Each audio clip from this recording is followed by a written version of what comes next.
Olá, pessoal, tudo bem? Voltamos à nossa série de entrevistas da Regional de São Paulo, Sociedade Brasileira de Cirurgia Plástica, com o Dr. Felipe Coutinho como presidente, eu, José Otávio Gonçalves de Freitas, secretário, e o Dr. Flávio Mendes como tesoureiro. Hoje, junto com o nosso colega Eduardo Montag, vamos entrevistar o nosso colega Dr. Diego Pereira, que está no Canadá. Diego fez toda a sua formação em São Paulo e vai explicar um pouquinho para a gente.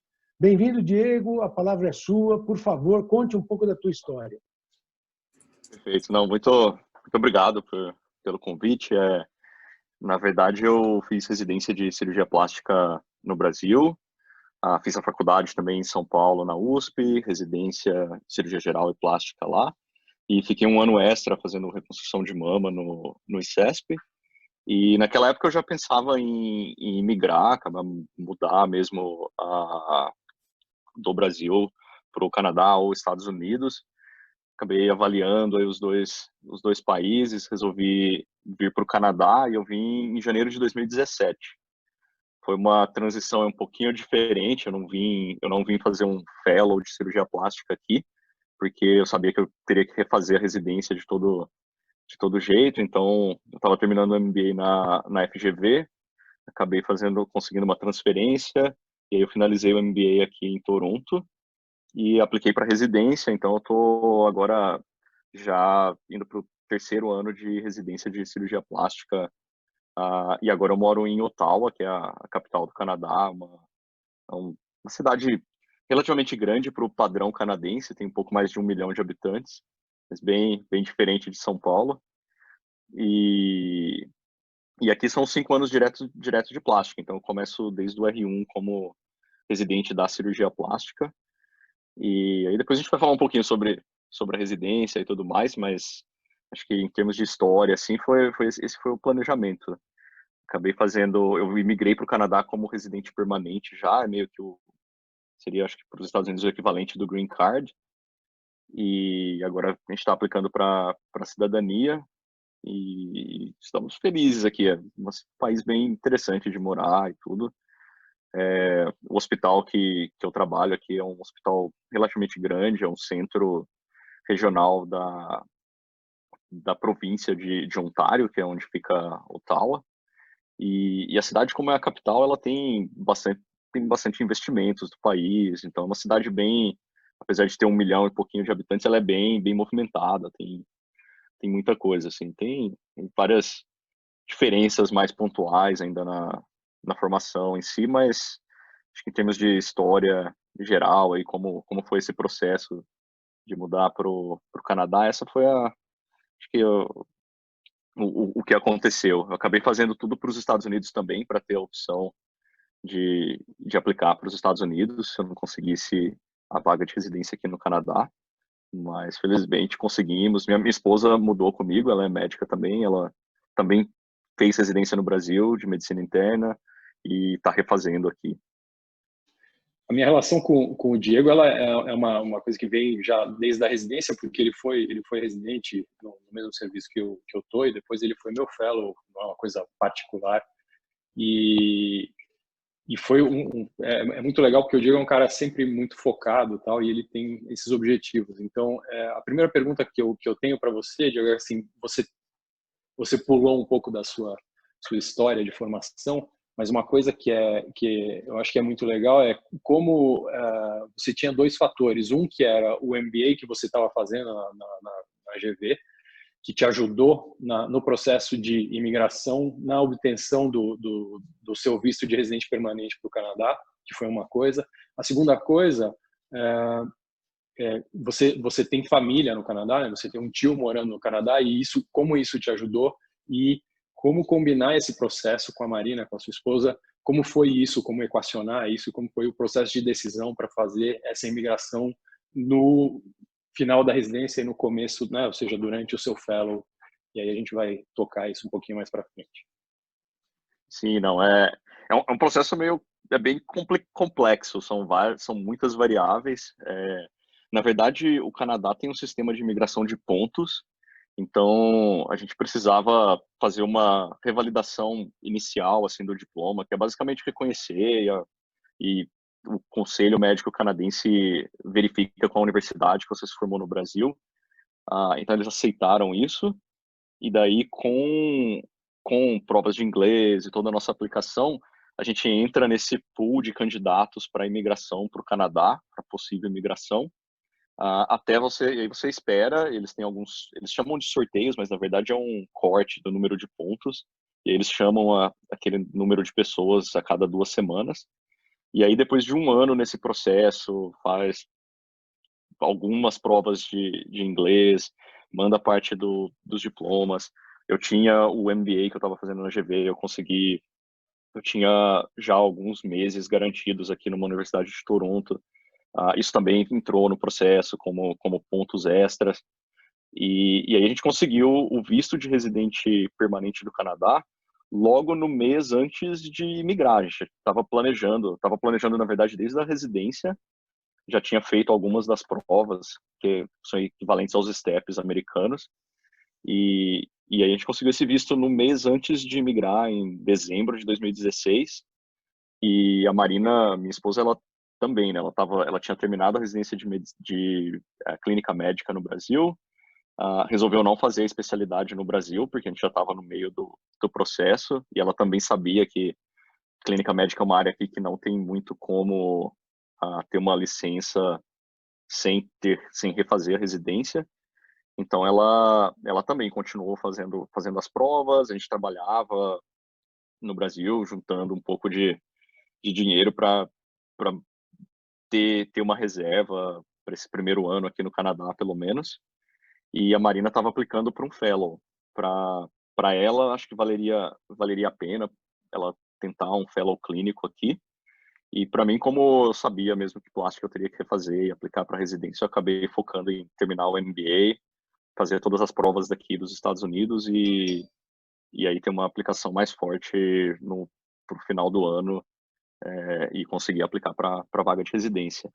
Mas é bem difícil conciliar tudo, porque são muitas variáveis e no final você acaba tendo que apostar numa coisa que não é nada garantida, é bem variável e você tipo, pode não dar certo. E é difícil vir com planos B e Cs, porque para a residência em si, se você não entrar na residência, não tem muito como trabalhar como médico aqui no Canadá. Então, apesar de você tentar diminuir todos os riscos e fazer da melhor forma possível, tem uma hora que você acaba tendo que arriscar um pouco e mudar. E foi isso que a gente fez. E a Marina acabou entrando no Fellow e no final do primeiro ano aqui, eu entrei na residência junto com ela.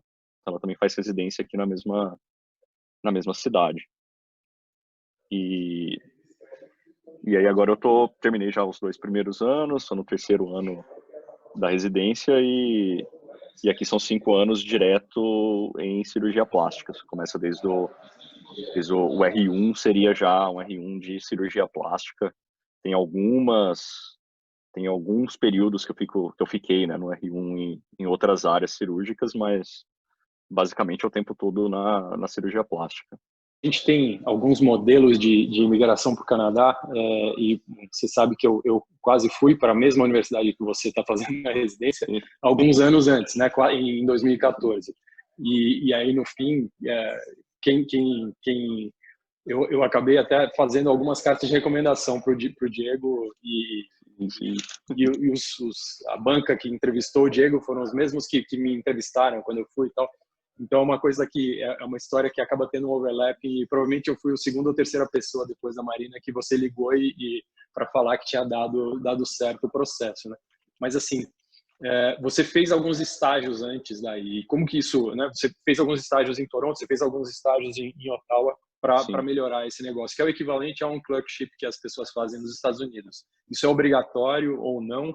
E como você vê a possibilidade, porque a gente tem cirurgiões que, como você, acabaram já a formação e, assim, as pessoas de gerações um pouco na sua frente foram normalmente para fazer um fellowship, emendaram alguma coisa e aí foram contratados. Como está esse tipo de possibilidade hoje e como esses estágios te ajudaram? E mais um pouquinho mais para frente a gente vai falar um pouco sobre o impacto da epidemia e aí na sua vida.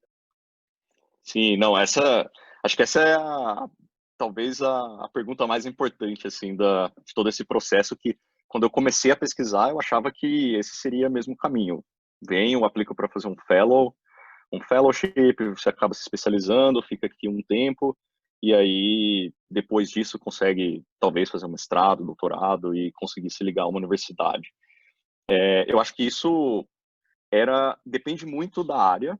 Acho que tem algumas áreas, eu conheço alguns, eu tenho alguns amigos brasileiros aqui no Canadá de outras áreas, assim, anestesista, neurologista, radioterapeuta, que ainda conseguiram fazer esse processo. Eles vieram para fazer fellow, ficaram 2, 3, 4, às vezes 5 anos fazendo fellowships diferentes em diferentes áreas, até que eles acabaram aplicando para um emprego ligado a uma universidade e conseguiram esse emprego.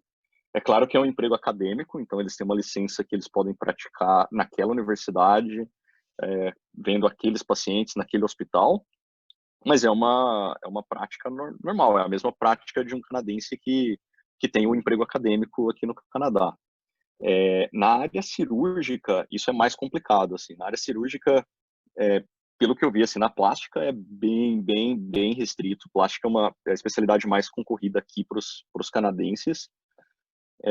Então, o que eu vejo que já aconteceu assim, em áreas cirúrgicas são pessoas que já estão num estágio da carreira um pouco mais à frente de onde eu estava, pelo menos aí alguns anos, já com uma experiência significativa em alguma área específica, e aí precisa ter uma conjunção de fatores, aí precisa ter uma universidade no Canadá que precisa de alguém especializado naquela área, em geral sem muitos canadenses aplicando ao mesmo tempo para a mesma área, porque tem uma certa pressão assim da universidade e do colégio médico de acabar favorecendo quem já tem a licença restrita do colégio de medicina canadense, e a pessoa em geral tem que ter uma certa experiência. Assim, eu não conheço, por exemplo, nenhum fellow de área cirúrgica que foi contratado como staff aqui no Canadá, assim, logo nesse comecinho de carreira. E aí você falou também dos estágios.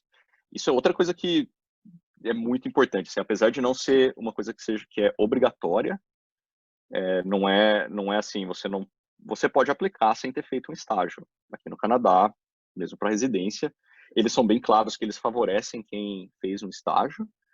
E é outra coisa também que, assim, eu não conheço ninguém que entrou na residência sem ter feito um estágio, sem conhecer bem as pessoas do programa que aceitou aquela pessoa. E faz sentido, né? Na verdade, eles precisam saber com quem eles vão trabalhar nos próximos 5 anos. Então, em geral, precisa ter esses estágios. Uma coisa que foi interessante é que eu fiz vários estágios em Toronto antes. Essa vaga de cirurgia plástica tem uma vaga, né, para estrangeiro por ano no país. E essa vaga, em geral, é na Universidade de Toronto ou na Universidade de Ottawa. E como eu estava em Toronto fazendo MBA, eu fiz alguns estágios lá, conversei com algumas pessoas, visitei alguns laboratórios. Em cirurgia plástica, conversei também com pessoas da cirurgia geral, que eu conhecia, tem alguns brasileiros que trabalham com trauma na cirurgia geral e que estão aqui no Canadá há mais de 10 anos. Eu acabei ficando algumas semanas com eles, depois conheci outras pessoas de outra área da cirurgia geral, fiquei observando e acompanhando o serviço lá. E na cirurgia plástica também em Toronto. E foi bem bom, mesmo esses estágios que eu fiz na cirurgia geral, é excelente, porque no final é muito diferente, assim, você pratica, você sabe tudo, toda a parte técnica, assim, da medicina, pelo que a gente vê, pelo que eu tinha visto no Brasil, mas, querendo ou não, você está num ambiente que a medicina é inteira praticada em inglês, não tem praticamente não tem estrangeiros, são só canadenses, então, acho que esses estágios aí de outras áreas foram bons para treinar e ficar bem acostumado com o jeito que eles falam, o jeito que eles discutem os casos e tudo mais. E aí, no final do ano, eu fiz um estágio aqui na Universidade de Ottawa. Isso já foi quando a vaga para residência estava aberta. E aí foi bom, porque eu já tinha uma certa experiência com o hospital, com esses estágios no hospital. Então, quando eu cheguei aqui, eu não era assim a primeira coisa. Não, eu já sabia como as coisas funcionavam aqui. O sistema de saúde é um pouco diferente, né? Um sistema público universal, parecido com, você acha que em teoria é parecido com o que é o SUS no Brasil. Então, todo mundo tem direito, mas aqui não tem um sistema privado. Esse sistema público é o único sistema, e aí eu já tinha uma boa ideia, assim, de como tudo funcionava. Acho que isso, com certeza, fez uma diferença absurda, assim. E como o Montag falou, ele fez uma das cartas de recomendação da minha aplicação, então eles já conheciam ele de antes, eles acabaram me conhecendo nessas semanas que eu fiquei aqui.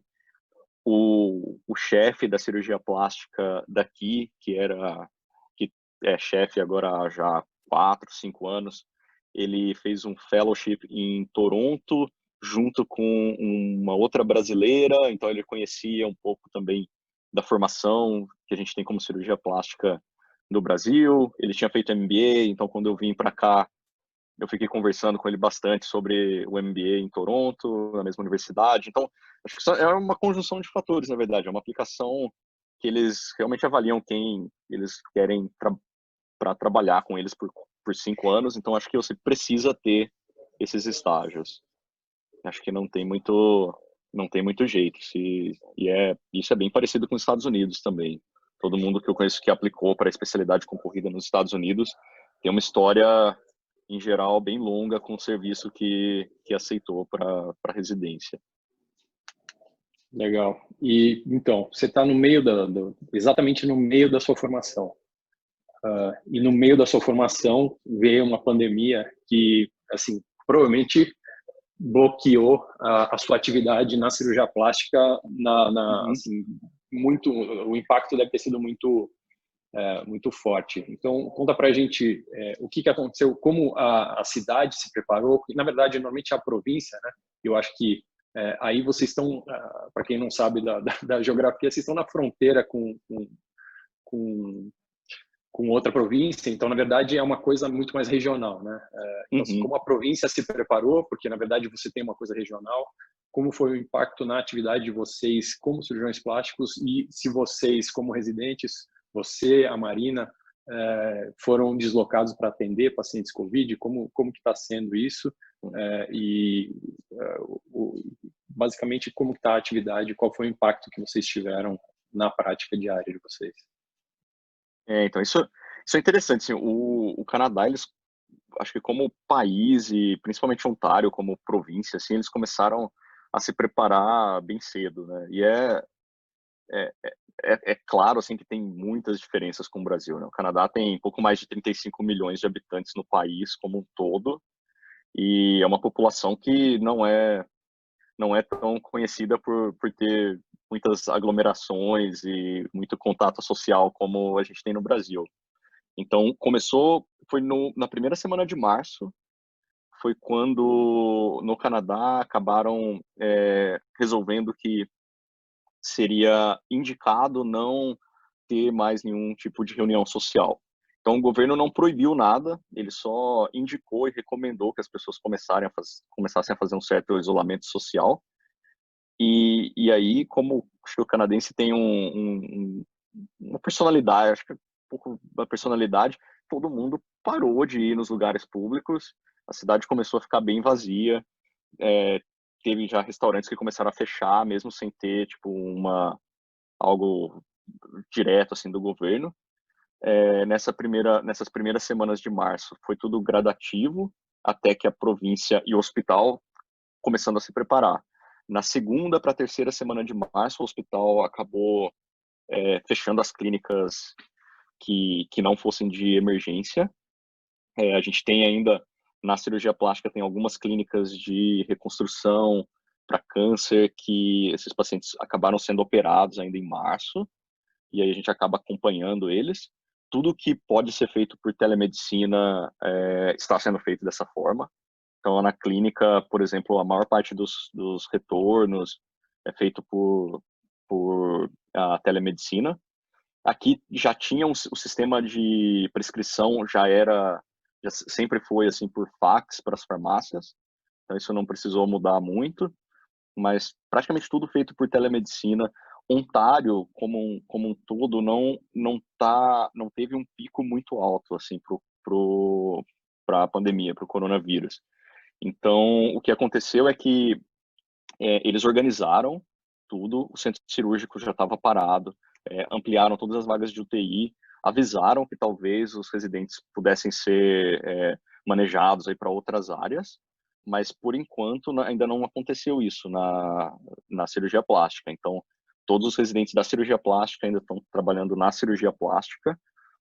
Os residentes, a minha esposa Marina faz medicina interna, ela está de licença agora, mas todos os residentes da medicina interna estão trabalhando na medicina interna, vendo esses pacientes com coronavírus, a UTI também, mas foi bem controlado. Acho que o pico aqui, por exemplo, foram 15 pessoas admitidas na UTI.